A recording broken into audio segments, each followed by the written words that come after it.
আসসালামু আলাইকুম। আমি মোহাম্মদ লিখন সরকার। আমি আজকে আপনাদের সামনে খুবই, খুবই একটা গুরুত্বপূর্ণ বিষয় শেয়ার করব আপনাদের সাথে।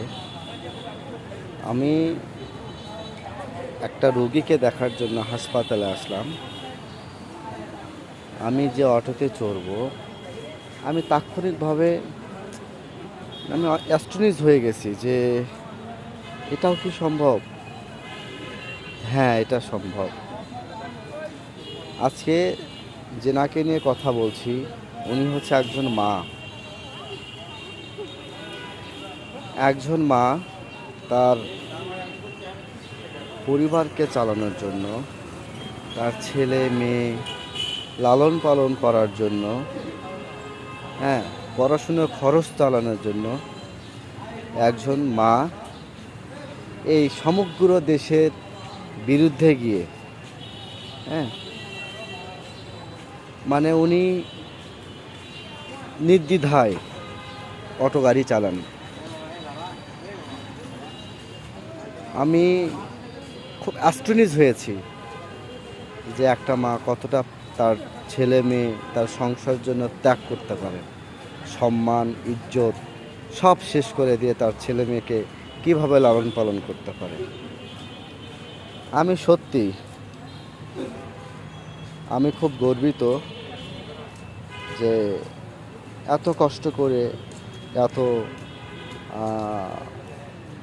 সম্মানের দিকে না দেখিয়ে সে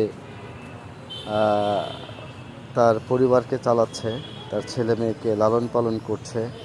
আমি মাকে জিজ্ঞেস করলাম, মা, আপনার পরিবারের সদস্য কতজন? সাথে সাথে ওই অটোওয়ালা মা আমাকে উত্তর দিলেন যে, বাবা, আমার পরিবারের সদস্য সংখ্যা 3 জন। উনি বলল, কে কে? আমি বললাম, কে কে? উনি উত্তর দিল, আমার একটা ছেলে আছে, আমার একটা মেয়ে আছে, আর আমি। তখন আমি মাকে জিজ্ঞেস করলাম যে, মা, তোমার হাজব্যান্ড কোথায়, কি করে? তখন মা সাথে সাথে উত্তর দিলেন যে ওনার হাজব্যান্ড আরেকটা বিয়ে করেছেন, সে বউয়ের কাছে থাকে, এনাকে কোনো দেখাশোনা করে না, এনার প্রতি খোঁজ খবর নেয় না, এনার পরিবারের সংসার চালানোর দায়িত্ব নেয় না। সে কষ্টে উনি ওনার পরিবারের সংসার চালানোর দায়ভার ওনার কাঁধে চলে আসে। তারপরে উনি চিন্তা ভাবনা করে যে উনি অটো চালাবেন। হ্যাঁ, উনি মাসে ভালো টাকা ইনকাম করে, এটা সত্যি। কিন্তু একটা মা একটা ছেলে মেয়ের জন্য, একটা সংসারের জন্য এই যে ত্যাগটা, এটা আমার জীবনে প্রথম যে ত্যাগ আমি দেখেছি, প্রথমেই, এর আগে কখনো দেখিনি। আপনারা সবাই মায়ের জন্য দোয়া করবেন, ছেলে মেয়ের জন্য দোয়া করবেন।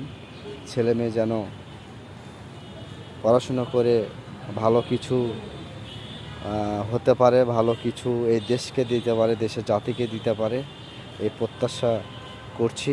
আসসালামু আলাইকুম, সবাই ভালো থাকবেন।